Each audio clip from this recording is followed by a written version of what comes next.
તો અમદાવાદમાં NIMCJ સંસ્થા દ્વારા વિદ્યાર્થીઓ માટે મીડિયોત્સવની બીજી સિઝનનું આયોજન કરવામાં આવ્યું હતું. ગુજરાત યુનિવર્સિટીના ઓડિટોરિયમમાં મીડિયોત્સવ 2025નો કાર્યક્રમ યોજાયો. કાર્યક્રમમાં વક્તૃત્વ અને news anchoring, debate, quiz, mimicry અને રેમ્પોક સહિતની સ્પર્ધાઓનું આયોજન કરવામાં આવ્યું હતું, જ્યાં રાજ્યભરની મીડિયા શિક્ષણ સંસ્થાઓ તથા અન્ય કોલેજોના અંદાજે 300થી વધુ વિદ્યાર્થીઓ વિવિધ સ્પર્ધાઓમાં ઉત્સાહભેર ભાગ લીધો હતો.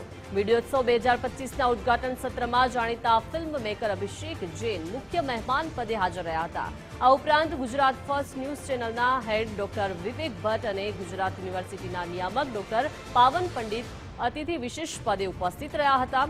સંસ્થાના મેનેજિંગ ટ્રસ્ટી પ્રદીપ જૈન અને ટ્રસ્ટીગણ વિશેષ ઉપસ્થિત રહ્યા હતા. સાથે જ વિવિધ સ્પર્ધાઓમાં નિર્ણાયક તરીકે મીડિયા જગતના સુપ્રસિદ્ધ વ્યક્તિત્વ એવા અંકિત ગોર, દેવાંશી જોશી સહિતના લોકોએ સેવા આપી હતી અને આ કાર્યક્રમમાં ગુજરાત ફર્સ્ટના ચેનલ હેડ ડોક્ટર વિવેક કુમાર ભટ્ટે વાત કરી હતી અને NIMCJ સંસ્થામાંથી આવતા વિદ્યાર્થીઓની પ્રશંસા પણ કરી હતી.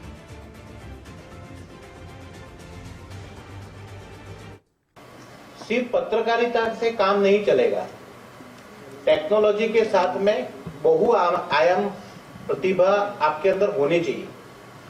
Every day is a learning day ऐसा बोलते हैं, तो every day is a learning day NIMCJ में होता है, क्योंकि थ्योरी से ज्यादा प्रैक्टिकल पे भरोसा है.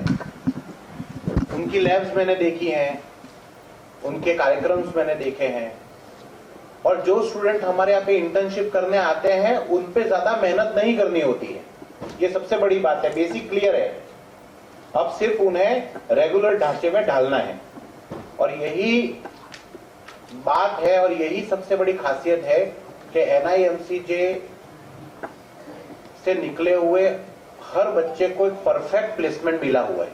शायद कोई भी ऐसा बच्चा आज दिन तक नहीं निकला है जो NIMCJ से पास आउट है और अभी घर बैठा है. पॉसिबल ही नहीं है. वो कहीं ना कहीं किसी न किसी जगह पर अपने झंडे गाड़ रहा होता है, और ऐसे उदाहरण गुजरात में भी हैं, मुंबई में भी देखे हैं और कई जगहों पे देखे.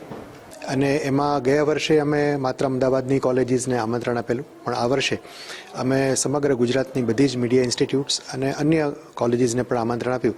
અને મને આનંદ છે કે એમાં એન્જિનિયરિંગ અને સાયન્સીસના વિદ્યાર્થીઓ પણ અલગ અલગ એક્ટિવિટીમાં પાર્ટ કરી રહ્યા છે.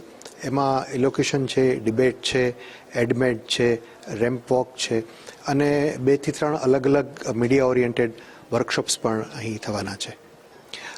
અમને ખૂબ આનંદ છે અને અમારા માટે પણ એ ગૌરવની ક્ષણ છે કે ગુજરાત ફર્સ્ટ અમારી સાથે આ કાર્યક્રમમાં મીડિયા પાર્ટનર તરીકે જોડાયું છે. ડૉક્ટર વિવેક ભટ્ટ એક અત્યંત અનુભવી પત્રકાર છે, અને આજે એમણે ઉદ્ઘાટન સત્રમાં પણ એ જ વાત કહી કે મીડિયા ક્ષેત્રે જે પરિવર્તનો આવી રહ્યા છે એ પરિવર્તનોને અમારી સંસ્થા ખૂબ સારી રીતે ઝીલી રહી છે. જેમ તો તમે મેન્શન કર્યું, મીડિયોત્સવ 2025 આખું NIMCJના વિદ્યાર્થીઓએ ઊભું કરેલું ઇવેન્ટ છે. રેમ્પ વોકથી લઈને ઓર્ગેનાઇઝેશનથી, મેનેજમેન્ટથી અને હોસ્ટિંગ સુધી લઈને બધા સ્ટુડન્ટ્સ જુદા જુદા from first year to 5th year બધા અલગ અલગ સ્ટુડન્ટ્સે કર્યું છે. અને આ વખતેની થીમ છે મીડિયા એન્ડ બિયોન્ડ.